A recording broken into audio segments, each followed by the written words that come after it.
Yeah, looking at the dry bean industry here, took a little different approach looking at it. I'm kind of looking at it, the big picture as far as dry beans in general, as far as the U.S. is concerned, and then looking at the three major classes, the pintos, the navies, and the blacks. They're primarily the ones up here in the northern plains for us that we raise, and then just kind of taking a look at what to expect this year after the last couple of years. And we've had a pretty good, I'd have to say, volatile movements. All of the grains have, of course, the last couple of years. Dry beans still participating in that as well. When you take a look at it as the big picture for dry beans, 20% of the total of American growing dry beans are exported. So a majority of them are domestically consumed. And right now, our per capita consumption for dry beans sits at about 7.5 pounds in that area. Now, of course, with the high cost of higher protein sources, as far as like the meats, we're, we will likely see an increase in demand in the edible bean side. Uh, doesn't look like the meats because of lower production and other factors we're seeing in drought situations and the trimming of herds. It's likely we're going to continue to see a little bit higher costs as far as the meat side is.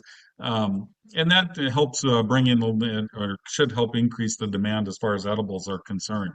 Now, when you look at it as far as the demand, as far as pinto beans, North Dakota is the number one producer of pinto beans. We raise about 75% of the production for the U.S. Minnesota is the number five producer. It's about 3% of the production. So you can see just how varied the production is just between number one North Dakota and number five Minnesota. Consumption wise, 75% is domestic, going through our food service, canned and processing. 25% of that is exported. A majority of our exports go to the Mexico, Dominican Republic, and Haiti are our main buyers. The one thing about dry edible bean or what the pinto beans is that the supply is not as stable. We seem to see a little bit more jumping in and out with the pinto bean market. Most of them aren't raised on contracts. There is some, but most will go without a contract. So that kind of makes it a little bit more of a unstable market as far as production is concerned. And that we'll see once we get into the production side of things, how we kind of have a little bit more major swings in the pinto beans.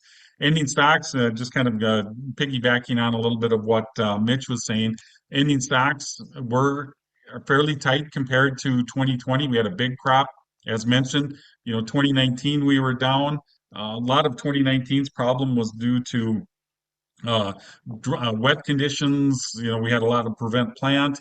Then we came in 2020, good growing season. Of course, last year's drought pulled back our stocks a little bit. So that's going to be kind of the play that we're going to see going forward is kind of that struggle with the dry conditions.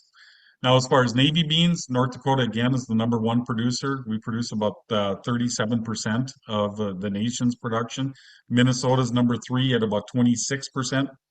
Now, on the flip side, with navies, we export about 40 to 50%, and primarily our markets are the United Kingdom, Italy, and Canada.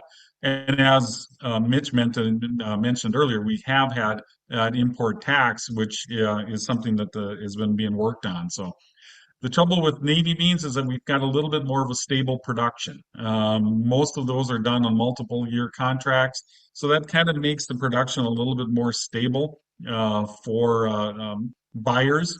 And when we have, for the most part, 3-year contracts, it helps to solidify that market.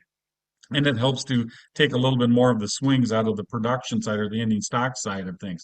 But we saw the same problem in navies as we did in pintos, where wet conditions pulled down the production in 19. 20, we had good production, and then followed by the 21, where the drought situation kind of came in and impacted a little bit of our ending stock. So we do have, I think, a little bit of opportunity in the markets in the edible beans as we go forward, as they're going to need to try to buy some acres as we go into this 22 year. Now, this is basically all edible beans, and the orange line basically represents all edible beans together as far as the U.S. is concerned. And you can see kind of what we were talking about, where we had a pretty big jump in production in 17, little bit of a pull down as far as 18 was concerned. 19 was a huge decline, mainly because of the changes that we saw up here in the U.S. In the Northern Plains, and then a nice recovery. The other two basically show the three classes that I was talking about. Pintos brings in the gray line, which where we saw a little bit of a pull down in 18. We had a pretty big production, lower prices that brought the acres down for pinto beans into 18. The wet conditions in 19 kept the acres low. And then we saw a pretty good jump because of higher prices and a little bit more opportunity for producers. And then again, now in 21 with the drought, we saw a little bit more of a production pull down.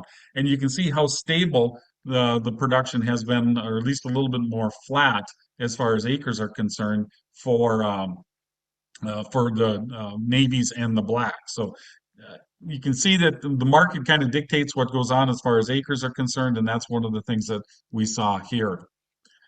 Yield uh, kind of varies. I mean, this is a little tough to see any kind of a major trend, other than our yield stayed fairly flat up until about 17, 18. We saw, of course, pinto beans see a little bit more of a swing acres, and then also because of some weather concerns, kind of dropped the yield down, rebounded. But then again, this last year we saw, because of the dry conditions, a pretty good drop as far as potential yield. Looking at it as far as production is concerned, again, 18, we had a big production. Prices weren't as um,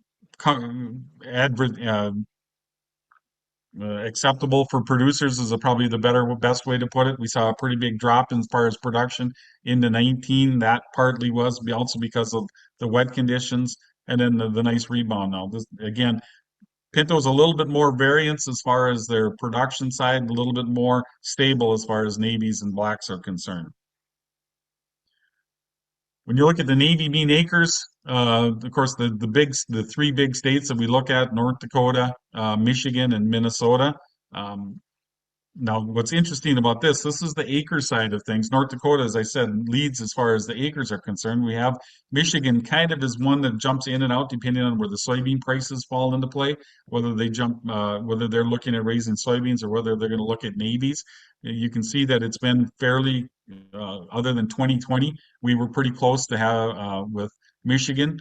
Minnesota's been a little bit more stable. Again, multiple year contracts has kind of helped stabilize that for the navy bean acres.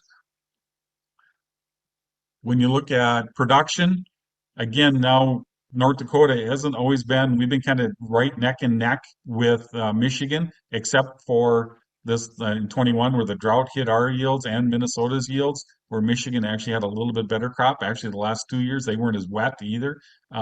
So we've actually seen, even though we've had the more acres, production has been kind of favored as far as Michigan is concerned. Minnesota also seeing a pretty good crop as far as 20 is concerned. Again, these are the three biggest states that have production for the navy bean side. When you look at it as for pinto bean acres, of course, North Dakota is by far the largest producer of the pintos. And you can see that our acres kind of vary a little bit, kind of what I was mentioning earlier, depending on where price falls into play. In 17, we had pretty good acres. We dropped in 18 and 19, made a little bit of a recovery. Of course, 20, the big recovery.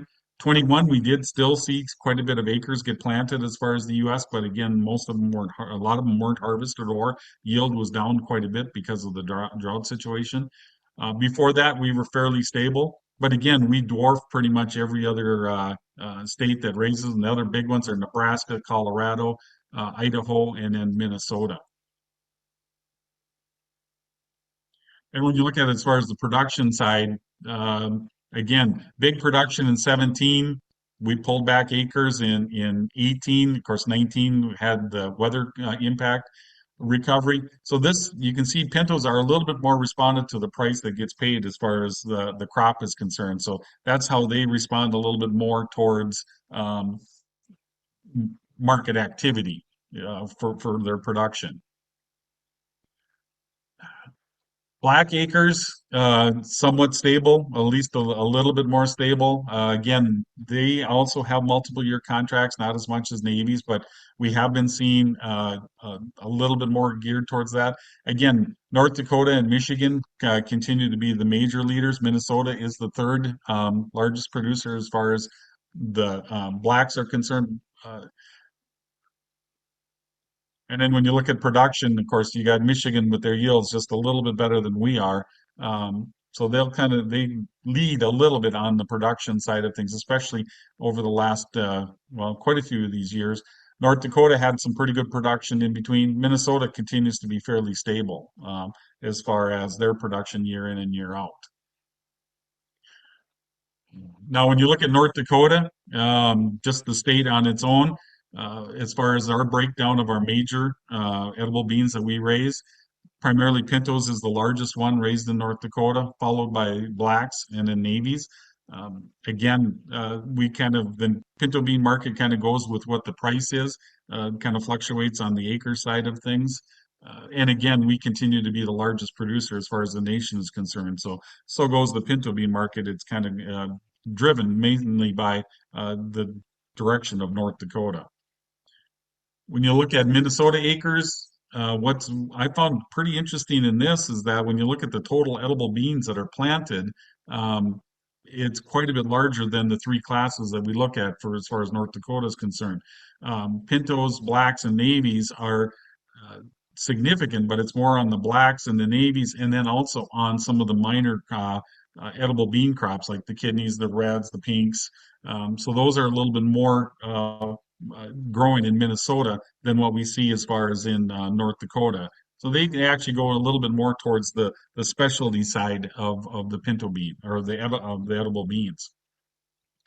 Now, what I think is going to be really interesting as far as this year is concerned is where our prices are going to fall in line and where our acres are going to fall in line.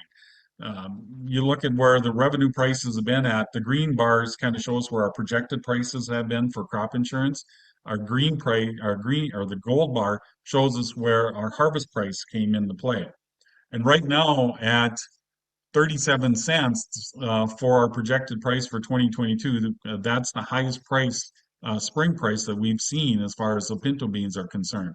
Um, Last fall, our harvest price was the largest that we've ever seen. It actually maxed out at 1.5 times of what we saw as far as the spring was concerned. Should help bring in some acres as far as the pinto bean market is concerned, but there is a little debate right now and concern about just where acres are going to fall. Uh, Kind of what we're hearing and what we're seeing in the meetings that we're doing across the state, uh, we're actually seeing a little bit more focus go towards some other specialty crops and a little bit away on the edible bean side. And right now, I guess my estimate is that we could possibly see about a 10 to a 15% cut in edible bean acres. It's going to be interesting what the March 31st report tells us, because I think that is when, once we see where those acres fall, where the projections come into play, that's when we'll start to see a little bit of trying to bid for acres or buy acres. We've seen that now just recently, as far as as far as the nation is concerned, as cotton is trying to capture some more acres, corn is trying to capture some more acres. So we're seeing a bidding for acres take place, and we've got specialty crops that are going to try to bid for acres because every single crop, as far as the Northern Plains is concerned, is short on production. Every one of them has tight stocks. Every one of them lost production last year. And that is going to help bring in and try to bid for acres. Edibles are going to have to be part of that equation. But right now, we do have a fairly strong base price as far as the revenue side for crop insurance is concerned for pintos. For navies, kind of the same thing. We're seeing the largest price in the spring that we've ever seen as far as the revenue projections are concerned. That should help to encourage a little bit of planting, kind of take some of the risk out of it. We didn't have the largest harvest price, but it was the second largest, second to 2012. So we've got some pretty good guarantees out there for a lot of producers who have history with edible beans, whether it be pintos or whether it be navies. And even the black side of things has some pretty good prices. We tied with our harvest prices from 13, a little bit lower than 12. That was a big year for the harvest price for the edibles. But again, just like what we saw for Pintos, um, the harvest price maxed out last year for the blacks at 45, and we're coming in at about 39 as far as this spring price. So that should help to encourage a little bit of acres to switch towards the edible beans. But again, like I said, just about every crop is seeing some sort of a bid for acres or trying to get acres. And you can see that when you looked at the final production estimates that came from USDA. We have canola acres that are down 21%, chickpeas that are down 30%, edible beans were down 30%. This is nationwide. Dry edible peas were down 60%. Flax was down about 53% for production in 21. Um, Lentils were down 55%. And you look at sunflowers are down 36%. Every single one of those markets have to come in and try to buy acres. And I think that is going to be some of the downfall or some of the adversity that the edibles are going to have to try to come over and try to get maybe encourage a little bit more planting, and the only way you can do that is by getting price up a little bit, make it a little more attractive to the producer. So um, drought is going to be another situation that we have to look at. That is one of the big things that are continue to be in focus. Right now, it looks like when you look at as far as the eastern half of North Dakota and the western third of Minnesota, we've kind of pulled ourselves out of the drought. The same with the northern South Dakota. But we are seeing drought situations kind of continue as far as the half of the western half of North Dakota and also down into Nebraska, Kansas, Oklahoma. Now they are expected to get rains. We'll see if how they come into play right now. Uh, Yesterday's rains were a little bit disappointing, so we still have the drought situation that we're going to have to be dealing with as far as the northern plains is concerned, and that will also kind of dictate where some of these acres kind of fall and what acres get planted. And when you look at it as far as a little bit deeper soil moisture, you're seeing that southeast North Dakota well, the eastern part is a little bit on the subsoil moisture is a little bit heavy. That might take some of the edible bean acres out of the southeast corner area if we stay wet. We might not be able to get planting done on a timely basis. But we could see a little bit more acres go out towards the west and to the north because of a little bit drier situation there. So right now, I guess my estimate is how I estimate the edible bean market looking up or looking for this year. We're going to see a little bit lower acres than last year. I think prices will see a little bit of an increase to try to buy some of those acres as we go into a little bit later into the planting season. What's going to be important is the availability of fertilizer and the availability of chemical. I think that will dictate whether or not we see wheat and corn get planted in part of the region. And if that doesn't happen, I would expect some of those acres could go towards the dry beans. But I don't think a lot of this is going to be decided until we actually get in the fields and we start seeing a little more activity once we get into the April, May timeframe. So that's kind of what I've got, kind of quick, down and dirty. If there's questions or